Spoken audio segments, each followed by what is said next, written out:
Құрметті отандастар, ардақты ағайын, 2022 жыл халқымыз үшін күрделі де қатерлі сынақтан басталды. Баршаңызға мәлім, ұйымдасқан экстремистік топтар елімізде жаппай тәртіпсіздік орнатып, террористік шабуыл жасады. Соның салдарынан бейбіт тұрғындарымыз зардап шекті. Қасіретті оқиға кезінде қаза болғандардың жақындары мен туған туыстарының қайғысына ортақтасып көңіл айтамын. Лаңкестер елдігіміз бен егемендігімізге, тыныштығымыз бен тұтастығымызға қауіп төндіріп, жұрттың берекесін қашырды. Президентіміз Қасым-Жомарт Кемелұлы Тоқаевтың шұғыл шешімдерінің арқасында ел іргесі сөгілген жоқ. Мемлекет басшысын қолдау баршамыздың азаматтық борышымыз. Ендігі кезекте осы оқиғадан сабақ алып, мұндай бассыздыққа жол бермеуге тиіспіз. Бабаларымыз ғасырлар бойы аңсаған тәуелсіздіктің 30 жыл ішінде атқарған істеріміз аз емес. Қазақстан әлемге танылған еңселі елге айналды. Ұлан-ғайыр шекарамыз түбегейлі бекітілді. Елімізде іргелі реформалар жүзеге асып, Орталық Азияда көш бастадық. Еуразия жүрегінде сарыарқа төсінде жаңа астанамыз бой көтерді. Бірлік барда ешбір жау сағымызды сындырмайтынына біз сенеміз. Уважаемые казахстанцы, дорогие соотечественники, январские события потрясли весь Казахстан.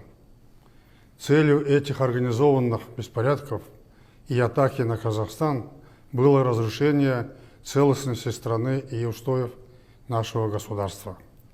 Эти события еще раз показывают, что независимость нужно беречь, как зеницу ока, как хрупкий сосуд, требующий особо бережного обращения.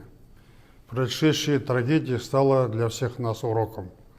Важно выяснить, кто организовал все эти погромы и убийства. Следствие даст ответ на этот вопрос. Выражаю искренние соболезнования родным и близким погибших, а пострадавшим желаю скорейшего выздоровления. Отвечая на многочисленные обращения в мой адрес и в связи с публикациями в средствах массовой информации, сообщаю, что я в 2019 году передал полномочия президента Қасым-Жомарту Тоқаеву. И с тех пор являюсь пенсионером и в настоящее время нахожусь на заслуженном отдыхе в столице Казахстана и никуда не уезжал. Президент Қасым-Жомарт Тоқаев обладает всей полнотой власти. Он председатель Совета Безопасности. В скором времени он будет избран председателем партии Нур-Отан.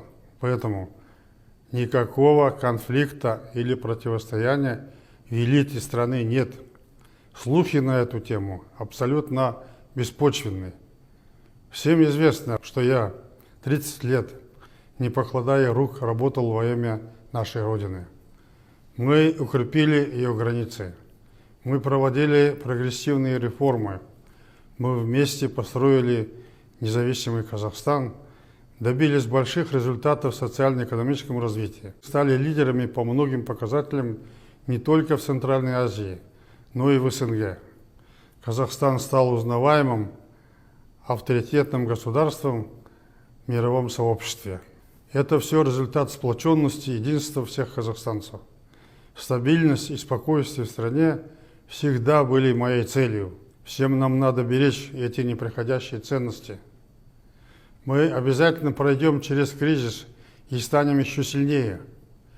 Президент выдвинул новую программу реформ, направленную на повышение благосостояния народа.